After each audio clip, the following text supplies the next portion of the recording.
Continuing on with the Clone Wars, I hopped on over to the final episode in the Kadavo Zygerrian Slaves arc. Season 4, episode 13. Escape from Kadavo. As we know from the last episode, Anakin, Obi-Wan, Rex, and Ahsoka have all been captured. We open up on a labor camp. Obi-Wan is shoveling alongside the Togrutans. As Kenobi said, everything about this place, about this labor camp, is designed to shatter the will. See, Obi-Wan brings attention to anyone around him. He's a big target, which makes anyone around him a big target as well. And the Togrutan shoveling beside Obi-Wan gets whipped repeatedly because of Obi-Wan, or at least that's kind of what the excuse was. Obi-Wan's transgressions, or even perceived transgressions, will not affect him. They'll affect those around him. Other prisoners will be punished because of Obi-Wan. Even if Obi-Wan did nothing wrong and played by the rules, the other prisoners will be led to believe that he did something wrong that resulted in them being punished. It's a head game that the Zygerrians are playing. Get everyone to resent the most powerful person in the prison, Obi-Wan. Get everyone to see Obi-Wan as the source of their pain. It's a strategy. So,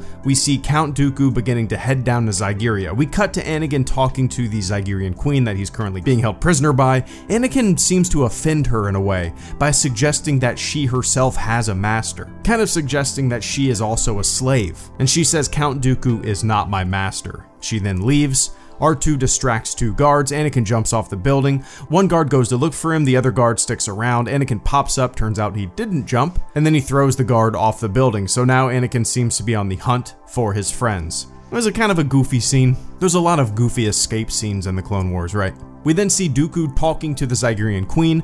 Dooku says he was summoned by the queen's advisor, because that advisor is concerned with how attached the queen has become to Anakin. But the queen lays out her plan to Dooku. The plan is basically to break Obi-Wan's spirit, completely destroy him, turning defiance into compliance when he realizes his efforts to help others only hurts everyone. I love this aspect of the episode. It's sinister. It's a way to control and pass blame. If Obi-Wan's fellow slaves and prisoners begin to resent him for trying to help, then a portion of their anger might be focused on Obi-Wan, turning everyone in a similar situation against the most powerful person in their custody. The Queen's goal is to have an army of Jedi with broken spirits fighting under her or Dooku's command.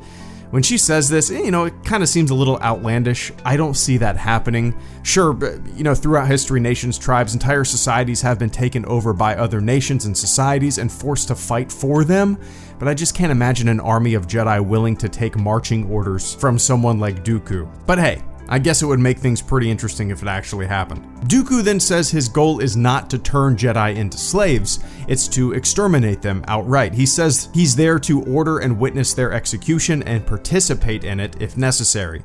He tells the queen to summon Skywalker, and she doesn't look happy. We cut to Anakin on top of the cage that Ahsoka is in. He then rescues her, gives her a little communicator, and tells her to sit tight until he gives a signal. The next scene shows the beginning of a coup against the queen. Atai, her advisor, says she's not fit to be queen anymore. The queen says she refuses to kill Anakin. Dooku said it wasn't a request, it was an order.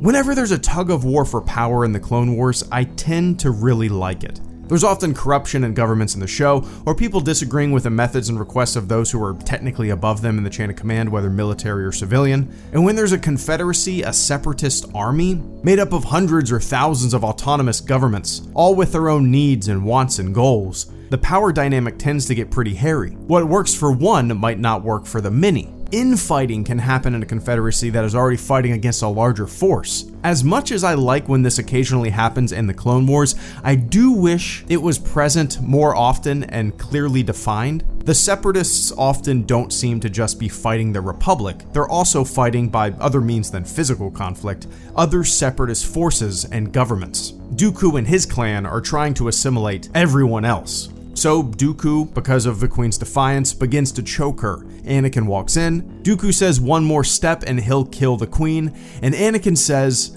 "Why would you think I care about this slaver scum?" Here we go. Anakin has gone along with the queen's plan only to protect his friends. Now that she's down for the count and powerless, and previously at the whim of Dooku, Anakin is ready to rebel.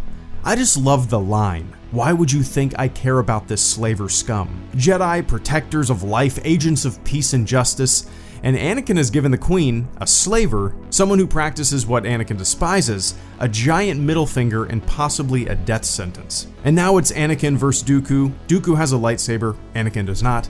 Dooku quickly submits Anakin. The Queen's guards walk in. Dooku tells them that Anakin murdered the Queen, and Anakin presses a button, giving Ahsoka the sign that she's been waiting for.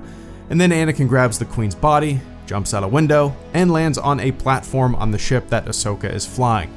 I don't know why, but whenever there's these big giant jumps and getaways in the last second, it always feels super goofy to me. Anakin is cornered. It could have been a neat scene, could have been a little standoff or a little manipulation or a little fight, but no. Jump out of the window, land on a ship, fly to safety. I feel like this has happened a lot in the show. Anyway, Anakin and the Queen are in the back of the ship. Before the Queen dies, she tells Anakin where Obi-Wan is being held, the Kadavo system. Her last words are, "You were right, Skywalker, I am a slave, just as you are." I found this interesting. She was, I guess in a sense of the word, kind of a slave to Dooku, or a slave to a system where her power was ultimately an illusion. She was a cog in a machine that did not care about her or her people, but cared only for the survival of the machine, of the system. And Anakin, in a way, is a slave to a different set of standards in a different system, a different machine. This line certainly wasn't a throwaway line. I found it deep on many levels. We cut to Rex and Obi-Wan being brought to the leader of the slave camp. A hologram of Dooku pops up. He says he wants to give a final farewell before they put Obi-Wan Kenobi to death. And in an instant, we see Anakin, Ahsoka land their ship, and they begin to search for Obi-Wan. Anakin is running full steam ahead. Dooku tells Obi-Wan to tell Skywalker that if he does not surrender, the slaves will be terminated.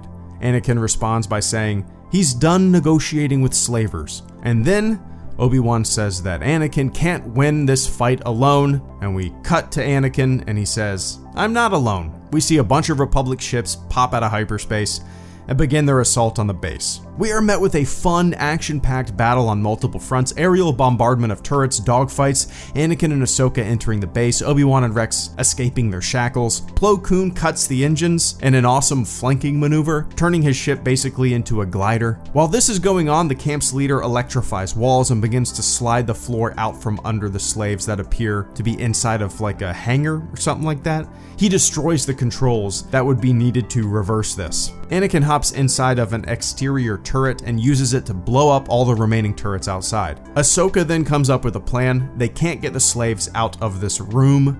There's really no way out. They'll have to position ships underneath the door in order to save the slaves. And in one of my favorite scenes of the show so far, the slave camp's leader is cornered in his chair. Obi-Wan is standing there and the slaver says, a Jedi wouldn't kill an unarmed man, in this like kind of cocky, I'm in charge here kind of tone. And then we see Rex throw an electrified spear staff thingy, which strikes the slaver right in the chest. The camera pans to Rex and he says, I'm not a Jedi. A little Wild West justice, a way for the Jedi in a roundabout way to hold onto their own moral code and let someone else do the dirty work. Is it right? Is it morally acceptable according to the code that the Jedi adhere to?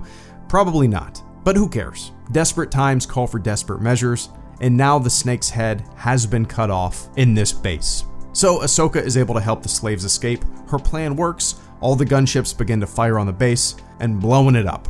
Ahsoka becomes even more of a leader in this episode. She has evolved and grown up so much since the beginning of the show. She's gone from a scrappy kid without much guidance or ability to a creative strategist who is able to think fast on her feet and formulate cohesive plans in the middle of chaos. Rashti, the governor of Kyros, at the end thanks Ahsoka for doing a great service for her people. I loved this episode, I really did. This arc had such a satisfying ending on many fronts. In terms of the story, I thought it was great. Deep questions of control and the way one fits into the system's machine, no matter what system it is. The Queen raising questions of her own autonomy, and at the same time questioning Anakin's autonomy. Eradicating a threat to peace and stability through dismantling a network of slavers, and watching Ahsoka further grow into a steadfast leader. The finale to this arc really impressed me. Normally with a lot of these arcs, they start out strong and by the end they leave a lot to be desired. At least that's how I felt quite a bit of the time. But this arc was pretty damn solid the entire way through. And this third and final episode in the arc was by far my favorite. It was complex, it was interesting, and it was fun. HelloGreedo, out.